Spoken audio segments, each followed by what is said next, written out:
오늘은 예수님의 만찬에 초청합니다라는 제목으로 함께 말씀을 나누겠습니다.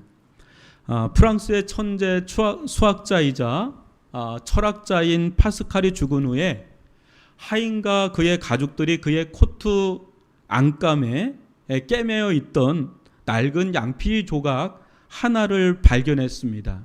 여기 요 가슴팍에 있는데, 이 종이는 파스칼이 1654년 11월 23일 밤 불세라와 같은 강력한 성령의 임재를 경험한 후에 그때의 감격을 기록하여 평생 품고 다녔던 글입니다. 이 종이에 적힌 글귀 중 일부를 제가 소개해 드리겠습니다. 밤 10시 반경부터 자정 12시 반경까지 무려 2시간 동안 하나님의 임재의 강력한 임재 아래 이 파스칼이라는 사람이 머물렀던 겁니다. 그러면서 뭐라고 고백하냐면, 아브라함의 하나님, 이삭의 하나님, 야곱의 하나님, 철학자들과 학자들의 하나님이 아님, 확실함, 감격, 기쁨, 평안, 예수 그리스도의 하나님, 나의 하나님, 그리고 너의 하나님, 기쁨의 눈물. 나는 그분에게서 떠나 있었다. 영원히 그분과 떨어져 있지 않기를. 예수 그리스도. 나는 그분을 떠나 있었고 그분을 피해 도망쳤으며 부인하고 십자가에 못 박혔다. 이제 내가 결코 그분에게서 떠나지 않기를.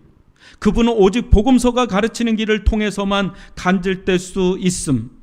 완전하고도 달콤한 포기, 예수 그리스도와 나의 영적 지도자에게 온전히 순종함, 이 땅에서의 하루의 훈련으로 누리게 될 영원한 기쁨.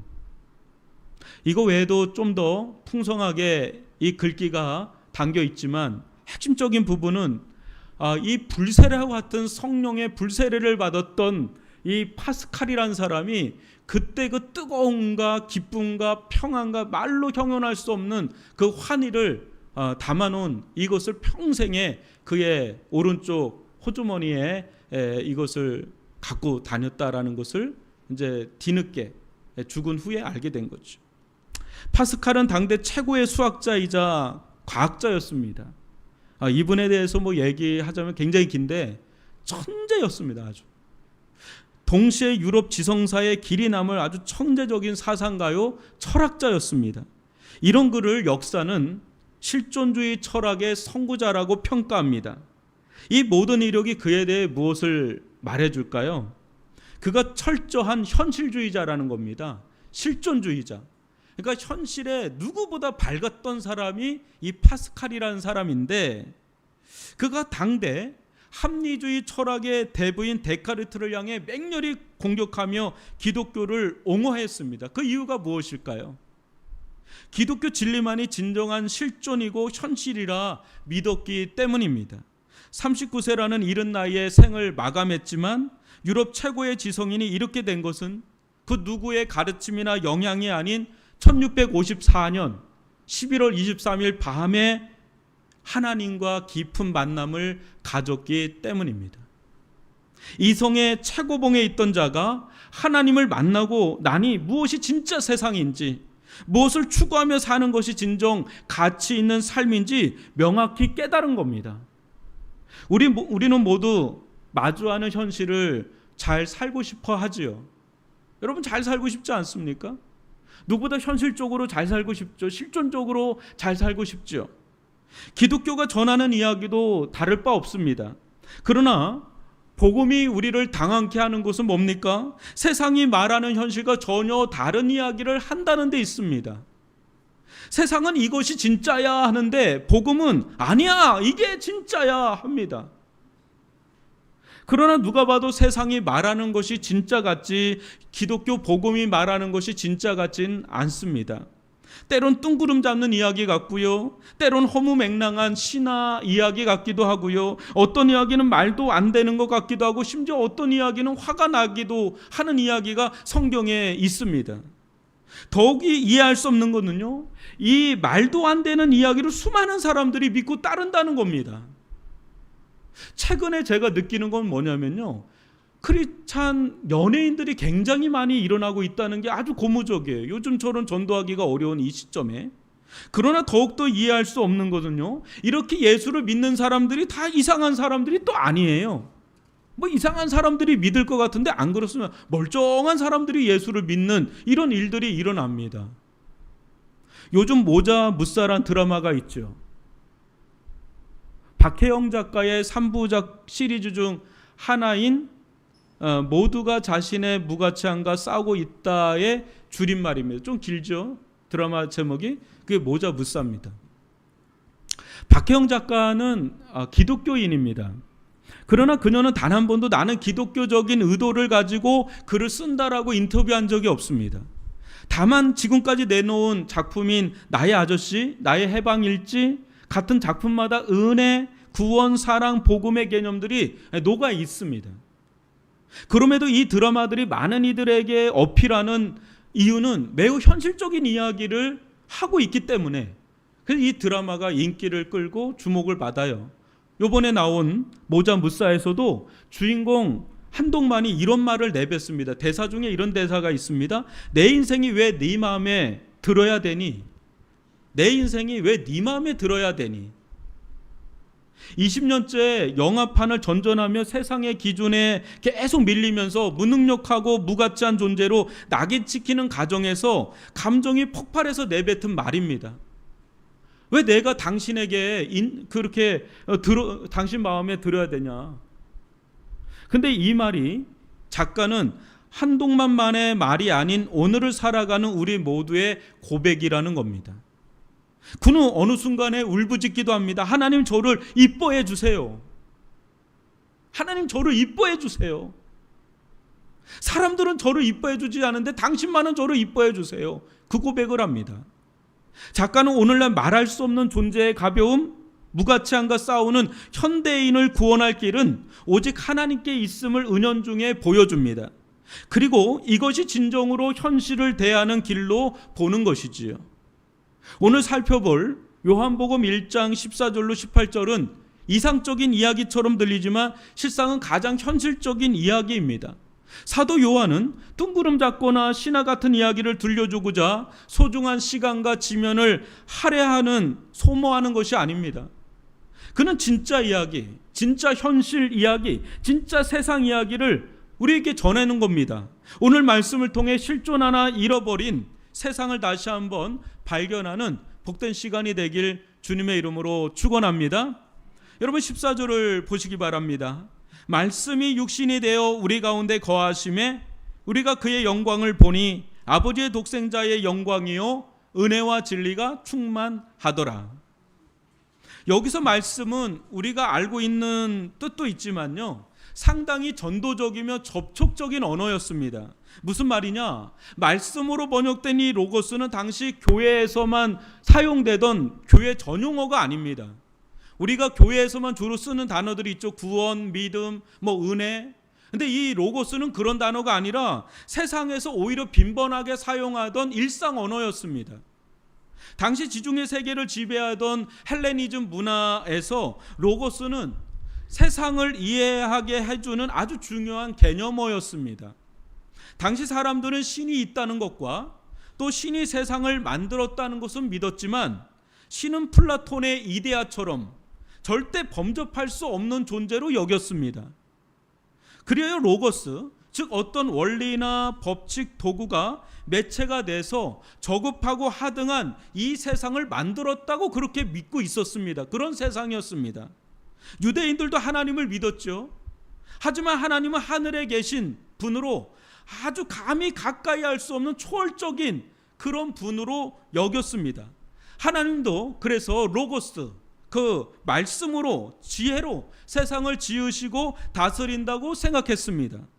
그러므로 당시 사람들이 사용하던 이 로고스란 말은 매우 비인격적인 어떤 원리나 법칙 같은 그런 거였습니다. 그래서 논리를 뜻하는 영어 로직이 이 로직도 이 로고스란 말에서 유래된 겁니다. 여러분 로직이라고 하는 거, 이 논리라는 게 자체가 어떤 비인격적이지 어떤 인격적인 거나 이런 게 아니잖아요. 그냥 논리입니다. 논리, 어떤 원리, 어떤 법칙. 이게 로고스에서 나온 겁니다. 그러나 사도 요한은요, 이 말을 전혀 다른 개념으로 튜닝을 해요. 완전히 뒤바꿔 버립니다. 무엇입니까? 로고스는 하나님 밑에 있는 하등한 어떤 비인격적인 원리나 법칙이 아니라는 겁니다. 하나님 그 자체라는 겁니다. 신 그 자체라는 겁니다. 굉장히 충격적이고 도발적인 발언이지요. 이런 로고스가 더 이상 비인격적인 존재가 아닌 인격적인 존재라는 말이기도 했습니다. 더욱더 충격적인 것은요, 이 로고스가 하나님이신데 이 하나님이 범접할 수 없고 초월적인 존재로 계시는 것이 아니라 하등하다 못해 당시 굉장히 부정적으로 여겼던 게 뭐냐면 우리의 몸뚱아리입니다. 육신. 이 육신이 우리와 같은 육신이 되었다는 겁니다. 하나님이. 그것이 말씀이 육신이 되어라는 말의 뜻입니다. 말씀이 육신이 되어, 하나님이 육신이 되어. 여러분, 이는 당시 사람들에게 너무나 터무니없는 말이고요, 심지어는 하나님을 향한 신선 모독적인 발언이었습니다. 어떻게 하나님이 인간이 돼 이런 하등한 몸뚱아리가 돼. 오늘날은 몸이 너무 좋게 여기지만 이때 당시는 몸은 굉장히 부정적이었어요. 굉장히 충격적인 발언을 한 겁니다. 여러분은 어떻게 생각하십니까? 이 세상에 하나님이 계시다고 생각하십니까? 계시니까 여기 왔겠죠. 그 하나님이 우리와 같은 인간의 모습으로 오셨다고 생각하십니까? 그렇게 오신 특별한 이유가 있다고 여러분 보십니까? 오늘날은 사도 요한이 살던 시대와 또 다른 시대죠. 이 시대는 신이 없다고 여기는 무종교의 시대고 무신론의 시대입니다. 미국의 철학자 윌리엄 제임스는요, 종교적 신념을 살아있는 전선 혹은 죽은 전선으로 묘사했는데 그의 설명에 따르면 이런 겁니다. 살아있는 전선, 죽은 전선이 뭐냐면, 여러분, 우리에게 마흐디라는 사람을 믿으라고 하면 여러분 믿겠습니까? 마흐디라는 사람이 누군데? 이럴 거예요. 마흐디는요, 누구냐면 아랍인들, 무슬림들에게 있어서는 종말에 이 세상을 구원하러 오는 메시아적인 그런 인물입니다. 다 알고 있는 인물이에요. 이런 인물인데 우리에게 마흐디를 믿으라고 그러면 안 믿어요. 누군지도 모르고 처음 듣고 그 맥락이나 문화나 이게 너무 생경해서 믿을 수가 없습니다. 이럴 때 윌리엄 제임스는 죽은 전선이다 그렇게 하는 겁니다. 죽은 전선이다. 그러나 똑같은 마흐디라는 사람을요, 지금 아랍인들에게 전하잖아요. 그들 가운데 믿음의 불꽃이 튄다는 거예요. 왜? 그들 가운데는 아직까지는 이게 살아있는 전선으로 있다라는 겁니다. 똑같은 대상을 전하는데 어느 지역에서는 이게 믿음이 들어가는데 어느 지역에서는 믿음이 안 들어간다는 겁니다. 그러면서 트레빈 왁스라는 사람은 이 이론을 가지고 오늘날의 미국 사회를 진단하는데 이렇게 이야기합니다. 한번 들어보십시오. 오늘날 우리는 세속주의 부상, 그에 따른 종교단체 구성원의 비율 및 종교적 신앙을 고백하는 사람들의 비율 감소를 목격하고 있다. 지난 25년 동안 미국인 4천만 명이 교회를 떠났다. 굉장히 충격적인 숫자죠. 다른 국가들도 비슷한 감소세를 보였다. 이토록 거대한 종교 인구 통계 변화는 사회의 저변에 깔린 신념, 욕망, 희망을 뒤흔들 수밖에 없다. 한때는 종교적 전통을 따르지 않기로 결정하는 일이 드물었고 무신론은 설득력이 없었다. 그러나 오늘날 타당성 구조가 바뀌어 어떤 지역에서는 하나님을 믿거나 교회에 출석하는 것이 더 생소한 일이 되어버렸다. 여러분, 무슨 말을 하는 겁니까? 1960년대나 70년대만 해도 미국 사회에서 기독교의 복음은요, 살아있는 전선이었다라는 겁니다. 그때는 예수를 믿는 것이 너무나 당연했고 심지어 교회를 안 다녀도 신은 있다라는 게 70%에서 80%였습니다. 그러나 오늘날의 미국 사회는 죽은 전선처럼 되어버렸다, 이거를 이야기하는 겁니다. 이 현상은 우리나라도 마찬가지죠. 1990년대 초반만 해도 우리나라는 1,000만 성도를 자랑하였습니다. 이때는 어느 누구나 한 번쯤은 다 교회를 나가봤고요, 교회에 다니는 것이 자연스럽고 자랑스럽기까지 했던 때가 있었습니다. 그래서 대통령도 믿는 대통령 막 그때 많이 뽑았었습니다. 우리가 1,000만 명이 있었는데 뭐 대통령도 뽑아줄 수 있죠. 그러나 이제는 교회 나가는 사람도 드물고 교회 다니는 것을 숨길 정도로 부끄러운 때도 있지요. 점점 죽은 전선이 되어져 버리는 겁니다. 그런 면에서 보면 이 시대는요, 사도 요한 때보다 더 전도하기 어려운 것 같습니다. 우리 시대는 무종교와 무신론이 살아있는 전선으로 강력한 진을 형성하고 있기 때문입니다. 이런 시대에 하나님이 계시다는 것, 또 그 하나님을 믿도록 하는 것, 그것은 특별한 하나님의 계획과 역사와 은혜가 아니고서는요, 이제는 예수를 믿는다는 것이, 하나님을 믿는다는 것이 쉽지가 않아요, 여러분. 옛날에는 그냥 막 가라 그러면 되고, 교회 깃대만 꽂아도 개척이 되고, 교회 구름대까지 몰려올 때가 있었습니다. 지금은 안 그래요, 여러분. 코로나 때 30%가 떨어져 나갔습니다. 우리나라도. 전체 교회 다니는 사람들 중에. 그런 시대예요. 그렇다면 우리가 여기서 생각해 볼 것은 이것입니다. 우리가 믿는 기독교 복음 진리가 파스칼이나 박혜영 작가가 말한 진정한 현실 이야기이고 실존이라면 하나님을 버린 이 세상은 무엇인가 큰 게 잘못되어야 마땅한데 과연 그런가라는 겁니다. 과연 하나님 없이도 이 세상은 정말 천국 같고 유토피아와 같다면 하나님을 믿을 이유가 있을까요? 그러나 한번 세상을 보십시오. 얼마나 많은 구멍들이 숭숭 뚫려 있는지 이 시간을 빌어서 다 설명하기가 어려울 정도입니다. 실제 인생이 겪는 고통은요, 기독교로 억압하는 국가의 이야기를 들으면 상상을 초월합니다, 여러분. 그 안에서, 무슬림권 안에서, 공산주의권 안에서 일어나는 일들은요, 오늘날 우리가 상상할 수가 없는 일들이 비일비재하게 일어납니다. 아예 소식도 끊겨져 있어요. 그러나 여러분, 세속주의의 끝을 보이는 선진국에서도 얼마나 많은 일이 일어나는지 일일이 열거할 수가 없을 정도입니다. 여러분, 1950년대를 겪었던 우리 어르신들 세대나 지금 2026년, 2023년을 2030년을 지금 앞을 내다보고 있는 우리나, 여러분, 우리는 또 다른 문제 속에 계속해서 노출되고 거기에서 신음하고 아파하고 고통을 겪고 있습니다. 여러분, 하나님이 사라진 세상은 그야말로 아비규환 같은 수많은 문제들이 터져 나오는 그런 지경을 우리가 보고 있습니다.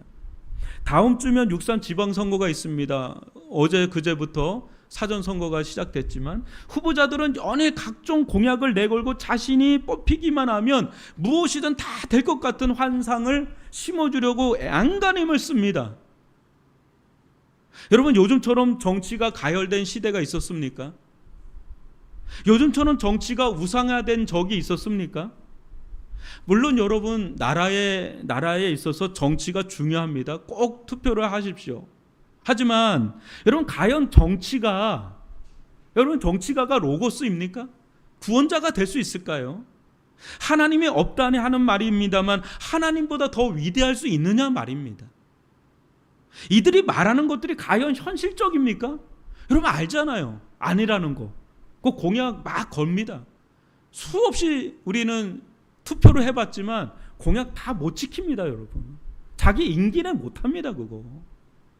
여러분, 자신이 마치 이 세상을 구원할 구원자처럼 외치지만 여러분, 그들 자신들도 구원할 수 없는 연약하고 허물 많은 죄인이라는 것을 우리는 압니다. 세상은 하나님이 없다 하지만 세상은 그 어느 시대보다 구원자를 갈망하고 있습니다. 그 대상을 잘못 선택할 뿐 세상은 정말 갈망합니다. 우리를 이 공궁에서, 이 어려움에서 우리를 건져내려고 외쳐대고 있습니다.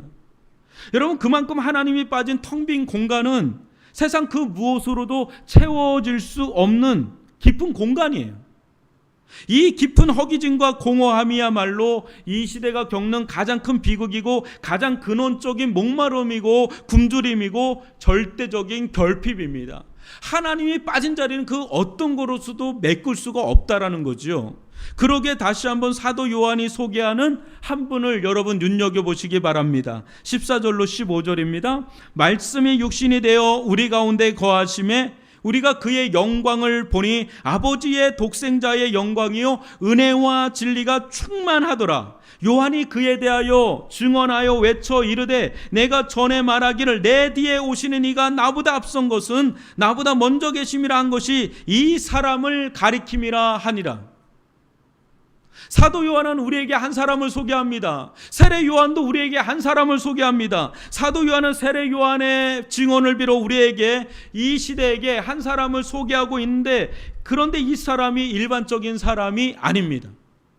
뭔가 독특하고 특별합니다. 분명 사람인 건 맞는데 세례 요한의 증언을 빌자면 자기보다 먼저 계셨다는 거예요. 여러분, 세례 요한이 지목하는 자는 다름 아닌 예수 그리스도인데, 여러분, 예수 그리스도가 먼저 있었습니까? 세례 요한이 먼저 태어났습니까?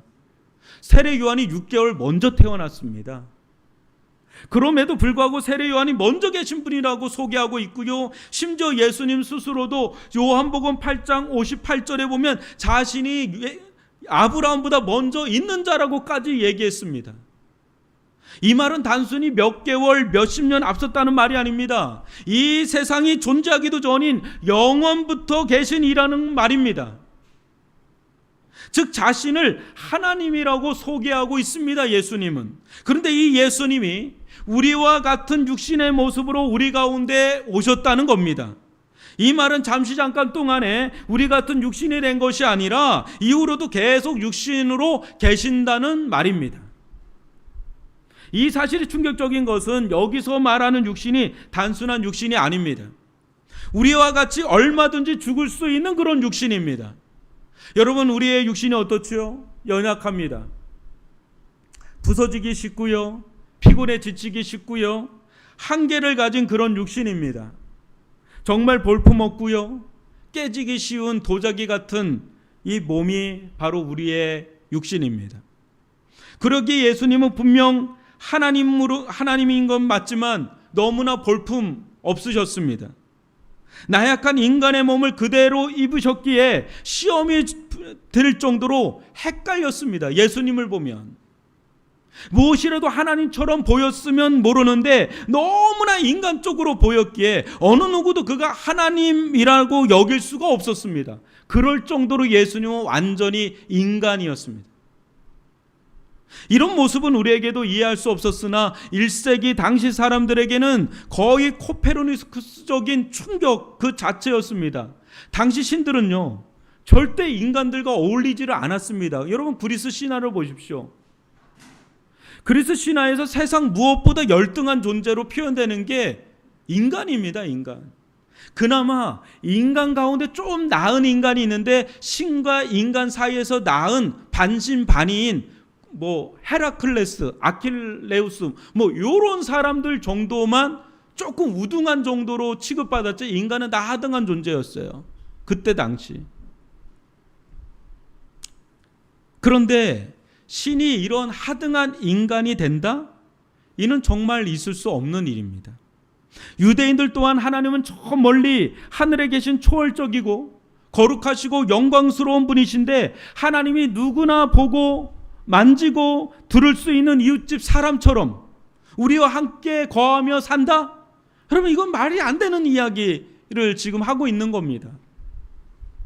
그러나 예수님은 여느 신들이나 마치 자신이 세상의 구원자처럼 마냥 떠드는 이들과 달리 가장 낮은 자리까지 내려오셨고요, 친히 연약한 한 인간이 되셨고요, 우리 가운데 함께 거하셨습니다. 하나님께서 하늘의 문을 뚫으시고 친히 찾아오신 거죠. 하나님을 이제 더 이상 범접할 수 없는 하늘 끝에서 찾을 필요가 없습니다. 하나님은 눈 뜨면 저작거리에서도, 이웃집에서도, 시장 바닥에서도, 산길에서도, 또 강야에서도, 혼인 잔치집에서도, 어디에서도 볼 수 있고 들을 수 있고 심지어 그분 품에 안길 수도 있는 분으로 우리 가운데 오셨다. 이것이 사도 요한이 우리에게 말씀하고 있는 바입니다. 그러나 동시에 예수님은 조금도 하나님 되심을 잃어버리지 않았습니다. 잠시 가려져 있을 뿐 그분 안에 하나님 아버지의 하나밖에 없는 아들로서의 그 영광으로 충만하였고 은혜와 진리로 충만하였습니다. 저는 한때요, 예수님을 너무 작고 좀 초라하게 본 적이 있었습니다. 정말 우리가 상상할 수 있는 그런 모습으로 오셨다면 나도 믿기가 너무 좋을 거고 또 전도하기도 너무 좋을 텐데, 좀 제가 볼 때는 너무 좀 별로 이렇게 매력적이지가 않은 거죠. 왜 이렇게 보잘것없는 모습으로 오셨나, 그게 불만이었었어요, 저 속에. 그러나 곰곰이 생각하다가 저의 이 불편하고 불만족스러운 이 마음을 하나님께서 기대하신 것 같다라는 그런 생각을 품은 적이 있었습니다. 무슨 말인가 하면, 제가 보기에 정말 형편없어 보이는 그 모습은 왜 저렇게 형편없는 모습으로 왔나가 제가 이제 그게 시험거리였고 그게 불만이었고 그랬는데, 달리 생각을 해보니까 얼마나 자신이 있으면 저런 모습으로 왔을까라는 생각을 하는 거죠. 딱 풍랑이 있는데 혼자 거기서 잠자고 있어요. 왜 저런 모습으로 올까 하는데 자신이 있는 거예요. 여러분, 이런 모습은 솔직히 둘 중 하나 아니겠습니까? 자신이 있거나 정말 형편이 없거나. 저는 예수님이 정말 형편이 없는 사람처럼 봤던 겁니다, 예전에는. 근데 어느 순간에 충만이라는 말, 하나님이라는 말, 영광이라는 말을 묵상하다 보니까 예수님의 모습이 오히려 역설적으로 보이기 시작했던 겁니다. 정말 자신이 있는 거죠. 예수님은 하나님 그 자체니까요. 그래서 한없이 자기를 구겨넣어도 한없이 자신의 본 모습을 가려도 될 만큼, 그래서 심지어는 죽을 수 있는 인간이 돼도 될 만큼 자신이 있었던 거죠. 이는 예수님께서 우리가 겪는 현실 세상 속에 완전히 녹아 들어오셔도 좋을 만큼 자신이 있다는 것이고요, 동시에 죽어도 다시 살 수 있다는 자신이 있음을 보여주는 고차원적인 반전이다라는 것을 생각하니까 오히려 예수님이 초라하고 오히려 예수님이 볼품없고 오히려 예수님이 아무것도 아닌 인간처럼 보이는 게 오히려 역설적으로 엄청나게 자신감이 있는 그런 것으로 어느 순간에 이게 풀려버리더라고요. 어느 때는 귀신이 더 무서울 때 있지 않아요? 예수님은 그냥 사람 하나인데 어느 때는 여러분 사탄이 더 무섭지 않아요? 그냥 예수님 뭔가 막 이렇게 보여야 되는데 그냥 예수님은 그냥 사람 하나처럼 딱 있으니까. 근데 그게 자신이 있는 거예요. 예수님 안에 하나님이 계시고, 물론 몸으로 오셨지만 예수님은 하나님이시니까. 이는 굳이 비유하자면, 적절한 비유인지 모르겠는데 소금이 완전히 녹아서 배추에 스며들어간 것과 같다라고 저는 좀 표현을 하고 싶어요. 여러분, 소금이 녹아서 사라진 것 같아도 여러분, 소금이 사라진 겁니까? 아니면 배추를 절여버립니까? 소금이 사라진 것 같아요. 완전히 녹아버렸으니까, 완전히 김치 속으로 들어갔으니까. 그런데 오히려 배추를 절여버리고요, 맛있는 김치로 나옵니다. 이게 적절한 비유인지 모르겠어요. 예수님이 우리와 똑같은 모습으로 녹아 들어오신 분이신데, 이 세상에서 예수님이 사라지는 것이 아니라 오히려 예수님이 스며들고 인간이 되면 될수록 오히려 이 세상에, 이 현실 세상을 자신의 맛으로 강력하게 맛들이시는 분으로 나타나는 거예요. 그래서 예수님의 맛은 이 세상에서 맛볼 수 없는 하늘의 맛인데, 사도 요한의 말을 빌리자면 그 맛은 은혜의 맛이고 진리의 맛이에요. 그런데 이 맛을 본 자들은 마치 맹물과도 같은 인생이 포도주와 같은 인생으로 변해버리는 거예요. 그게 앞으로 요한복음에 계속 나옵니다. 첫 번째 기적이 뭐죠? 요한복음에 나오는 첫 번째 기적이 가나안 혼인잔치에서 물을 포도주로 만든 겁니다. 예수님이 들어가면요, 맹물과 같은 맛도 없는 맹물이 포도주와 같은 맛으로 변해버리는. 여러분, 이것이 진짜 세상다운 세상이라는 것입니다. 여러분, 예수님이 들어가고 예수님이 들어간 인생은 진정한 그것이 현실이 되고 또 진짜가 되고 리얼리즘이 되고 실제가 되는 일들이 일어난다. 그것이 요한복음 앞으로 우리가 살펴보는 말씀 속에서 나옵니다. 예수님께서 이 세상에 들어와 완전하게 동고동락하였으나 워낙 충만하신 분이었기 때문에 그 맛을 잃고 세상에 동화되기보다는 세상이 그 맛에 동화되지 않고는 못 배기는 일들이 일어납니다. 그때 그분의 맛을 본 자들은 전혀 뜻밖의 맛에 눈을 뜨고 산의 진미와 같은 천상세계가 배설한 은혜와 진리의 맛에 눈을 뜬 이상 다른 것들에 눈길이 가지 않는 그런 일들이 일어나는데, 그것이 바로 복음의 맛이고요, 예수님의 맛이고요, 예수님이 들어가면 들어갈수록 우리들 가운데 스며들면 스며들수록 우리들에게 동화되는 게 아니라 오히려 우리가 세상이 예수에게 동화돼 버리는. 그래서 예수님이 가장 미약하게 시작했지만 아예 로마라는 제국을 다 뒤덮어 버립니다. 그 예수의 복음이 오늘날 온 세상 가운데 이렇게 편만하게 퍼져 있는 그 강력한 힘이 바로 소금과 같은 예수의 맛이다. 비록 여러분, 예수님께서 한 인간으로 오셨지만 어마어마한 일들을 행하는 것을 본다면 예수님 안에는 분명 충만한 하나님의 충만함이 깃들어 있다는 것을 볼 수가 있습니다. 자, 요한복음 1장 16절로 18절을 보십시오. 우리가 다 그의 충만한 데서 받으니 은혜 위에 은혜로라. 율법은 모세로 말미암아 주어진 것이요 은혜와 진리는 예수 그리스도로 말미암아 온 것이라. 본래 한 사람은 하나님을 본 사람이 없으되 아버지 품속에 있는 독생하신 하나님이 나타내셨느니라. 아멘. 여러분, 하나님을 본 사람이 없습니다. 그러나 이 하나님이 이 땅 가운데 나타내 보여주셨습니다. 그리고 이 하나님을 보는데도 죽지를 않습니다. 왜요? 예수님으로 오셨는데 예수님의 육신의 몸을 입고 오셨기 때문에 우리는 예수님을 보면 곧 하나님을 보는 것인데, 예수님이 인간의 몸을 입고 오셨기 때문에 예수님을 봐도 우리는 죽지가 않는, 그렇지만 하나님을 보는 그런 은혜를 누리게 되었지만 그 속에 예수님 안에 하나님의 모든 충만이 다 깃들어 있는 것을 볼 수가 있습니다. 여러분, 바베트의 만찬이란 영화가 있습니다.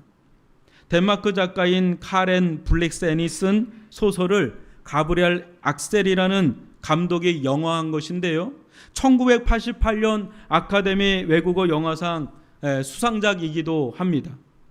영화의 줄거리는 다음과 같습니다. 비바람이 몰아치는 어느 밤 덴마크의 한 어촌마을 목사관으로 정치 난민인 바베트라는 여인이 찾아옵니다. 이 교회는요, 원래 마을에서 아주 존경받던 목사님이 섬기던 곳이었는데 그분이 돌아가신 뒤에는 독신으로 지내던 두 딸이 신겹게 교회를 지켜가고 있었습니다. 자매들의 눈물겨운 헌신에도 불구하고요, 목사님이 돌아가신 이후로 마을 전체가 영적으로 메마른 상태에 있었습니다. 또 엄격한 목사님의 통제가 없어지자 교인들끼리 사업 문제로 다툼이 생기기도 하고, 또 어떤 남녀 교인은 30년간 불륜관계에 있었다는 소문이 들기도 하고, 또 서로 마음이 상해서 10년 넘게 말도 섞지 않는 노파들도 생겼습니다. 그렇게 지나간 세월에 대한 연민을 간직한 채 어느덧 노년을 맞은 자매가 쓸쓸히 지내던 그 목사관으로 바베트라는 여인이 찾아온 겁니다. 근데 바베트가요, 이 목사관에서 살게 된 이후로 마을은 점점 더 활기를 되찾기 시작을 합니다. 그 까닭은 이 여인이 아주 성실하고 또 사람들을 친절하게 대했을 뿐 아니라 무엇보다요, 요리를 정말 잘했습니다. 여러분, 요리가 중요해요. 교회에서 요리 중요한 겁니다. 그러던 어느 날 이 바베트가 복권에 당첨돼서 1만 프랑의 거금을 받습니다. 바베트가 복권에 당첨되었다는 소식을 들은 목사관의 자매는 바베트가 이제 고향으로 돌아갈 것으로 걱정합니다. 하지만 바베트는 오히려 목사님의 추도 예배 때 자신이 음식을 준비하게 해달라고 부탁하면서 며칠 동안 음식 준비를 위해 목사관을 떠납니다. 그리고 바베트가 돌아온 후 그 어촌 마을의 목사관으로 갖가지 진귀한 음식들이 재료들이 속속들이 도착합니다. 이름 모를 바다 생물들, 각종 새들, 최고급 와인, 소머리, 신선한 야채, 산채로 뱀처럼 막 머리를 좌우로 흔드는 거북이, 영화 한번 꼭 보십시오. 거북이가 왔다 갔다 하거든요. 생전 듣도 보도 못한 진귀한 재료들을 가지고 온 정성을 다해 만찬을 준비하는 이 바베트의 모습을 보고 자매는 오히려 바베트가 요리에 실패해서 상처는 받지는 않을까 염려합니다. 추도 예배 당일입니다. 교인들은 하나둘씩 목사관으로 모여들고 바베트는 정성껏 준비한 요리를 하나씩 내옵니다. 교인들은 처음에는 미심쩍은 모습으로 요리에 입을 대지만 웬걸? 이 음식은 평생 처음 먹어보는 맛있는 음식들이었습니다. 그러나 잘못된 금욕주의에 물든 마을 분위기 때문에 훌륭한 음식 앞에서도 칭찬하기를 주저합니다. 음식에 대한 솔직한 감정을 늘어놓는 사람은 단 한 사람인데요, 교인 중에 최고령이었던 90살에 할머니를 모시고 온 할머니의 조카인 노렌스 장군인데, 이 장군은 파리에서 얼마 전에 온 장군입니다. 그러니까 마을 분위기를 모르고 그냥 온 겁니다. 그는 바베트가 코스 요리를 내놓을 때마다 생소한 그 음식의 이름을 말하며 감탄을 연달합니다. 이윽고 돌구르게 담긴 메추리 새끼 요리가 나오자 이것은 전 유럽에서도 단 한 곳, 파리 최고의 식당인 카페 앙골레에서밖에 맛보지 못한 음식이라고 말을 합니다. 이 사람은 이거를 먹어봤으니까요.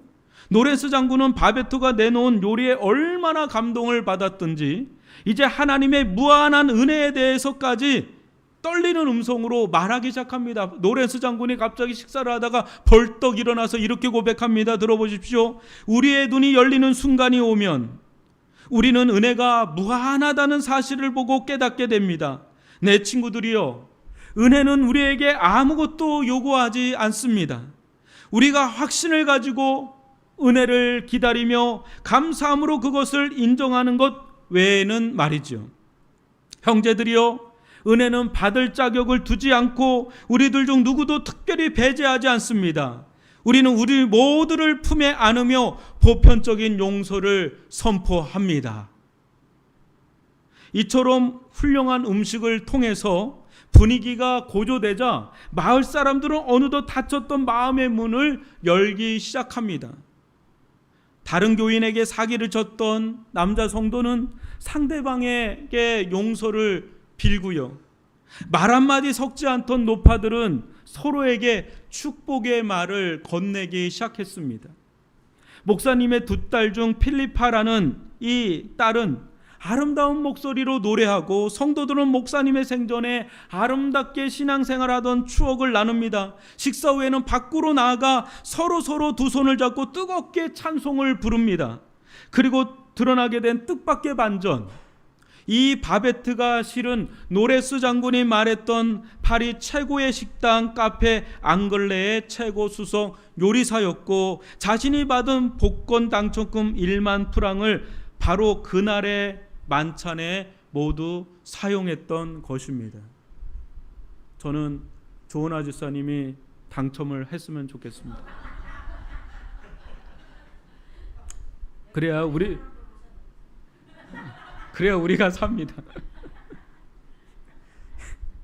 이 마을 고인들은 오늘날로 치면 수억 원에 달하는 프랑스 최고급 코스 요리에 모두 공짜로 초대받은 셈입니다. 바베트의 거룩한 낭비 덕분에 마을 사람들은 하나님의 은혜를 경험하게 되면서 그 메말랐던 그 어촌 마을에 생기가 돌고 은혜가 임하는 그런 일들이 일어났습니다. 소설 속에서 바베트는 예수님을 상징하는 인물입니다.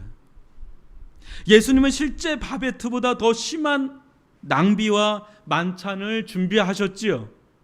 아니, 하나님 아버지께서 낭비라면 정말 가장 큰 낭비를 하신 분이시죠. 틴켈러 목사님은 그래서 이 하나님을 탕부 하나님, 탕진하는 하나님, 낭비하는 하나님이라고까지 불렀습니다. 무엇입니까? 은혜와 진리로 충만하신 분, 너무나 충만하여서 마르지도 않고 사라지지도 않는 그 충만을 작디 작은 몸에 간직하시다가 십자가 위에서 아낌없이 깨뜨려 버리셨죠. 십자가상은 바베트의 만찬처럼 우리에게 마음껏 하늘의 신령한 은혜와 사랑, 진리를 맛보라고 배설해 주신 하늘의 천상의 성만찬의 식탁 자리가 바로 십자가입니다. 예수님께서 배설해 주신 이 만찬이 얼마나 풍성한지 여러분 생각해 보십니까? 예수님께서 배설해 주신 십자가 상에서 배설해 주신 이 만찬은 오고 오는 모든 인류가 먹고 마시고 해도 사라지기는커녕 없어지기는커녕 더 충만하게 그 속에서 흘러 넘치도록 흘러나오는데, 그 예수님의 십자가의 만찬을 먹는 그 자들은 어떤 죄도 용서를 받고요, 어떤 불화도 하나가 되고요, 어떤 실패와 아픔도 예수님의 십자가 안에서 회복되고 치유되는 역사가 일어나고요, 심지어는 죽음마저 이기는 생명의 역사, 부활의 역사가 바로 예수님 안에서 일어나게 되는 줄 믿습니다. 이때 너무나 기쁜 나머지 죽어도 여한이 없는 기쁨이 충만해서 충만으로 이어지니 이를 하나님의 충만한 영광에 참여한다는 것밖에는 말할 수가 없습니다. 알고 보면은요, 예수님 자체가 너무나 큰 분이시기 때문에 우리가 가진 것들은 그분 앞에서는 별 의미가 없어져요. 여러분, 태양 앞에서는 여러분 촛불이 뭐며 성냥불이 뭐겠습니까? 아니 여러분, 장작 더미는 무엇이며 산불은 뭐게 되겠습니까? 그냥 태양의 그 활활 타오르는 그 태양의 강한 중력 앞에 모든 것은 끌려 들어가고 마는 것처럼 예수님의 무한한 중력 속에 우리의 혈통, 우리의 육정, 인간의 어떠함, 인간의 댐댐이, 그것들은 아무것도 아닌 것처럼 예수님의 무한한 은혜의 중력 앞에 다 빨려 들어가고 마는 것이니 그분으로 충분한 겁니다. 예수님 그분으로 충만하시기 때문에 그분 한 분으로 그냥 끝나는 것이죠. 바베트가 오기 전에도 현실이었습니다. 바베트가 온 후도 현실입니다. 예수님께서 여러분의 인생 가운데 오기 전에도 여러분은 현실을 삽니다. 그런데 예수님이 없는 현실인 과연 여러분 어떤 현실이었습니까? 혹 바베트의 만찬이 있기 전에 메말랐던 마을과 같지 않았습니까? 하지만 예수님이 온 이후 현실은 다릅니다. 이것을 파스칼은 1654년 11월 23일 밤에 이걸 경험한 거고요, 박혜경 작가도 이걸 깊이 경험하고 이 3부작을 써 내려간 겁니다. 모두가 자신의 무가치함과 싸우고 있다는 이 시대를 살아가는 현대인의 아픈 자아상도 알고 보면 깊은 결핍, 채워질 수 없는 절대적 결핍에서 온 것이 아니겠습니까? 그러나 충만하신 예수님이 여러분의 집에 들어오실 때 여러분의 가치는 세상 누구에게도 무엇에도 휘둘리지 않을 만큼 절대적인 가치임을 알게 될 겁니다. 그분은 여러분의 인생 가운데, 여러분의 영혼 가운데 들어오셔서 마치 바베트가 목사님 두 자매가 있는 집에 들어와서 이야기한 것처럼 여러분의 인생 가운데 들어오셔서 예수님이 뭐라고 말씀하신지 아십니까? 여러분의 가치에 대해서. 세상은 너는 연봉이 4천만 원이다, 5천만 원이다, 너에게 이렇게 라벨을 붙일지 모르지만 너의 값어치는 나의 값어치야. 너의 값어치는 나의 값어치야. 내가 내 생명을 주고 너를 샀으니까 너는 내 생명보다 소중하고 사랑스러운 존재야. 이것이 오늘날 모든 사람이 무가치함과 싸우고 있는 이 시대에 복음이 우리에게 들려주는 음성입니다. 하나님께서 우리에게 들려주는 음성입니다. 너의 가치는 내 가치야. 너를 사기 위해서 나는 내 생명을 드렸어. 너는 내 생명보다 소중해.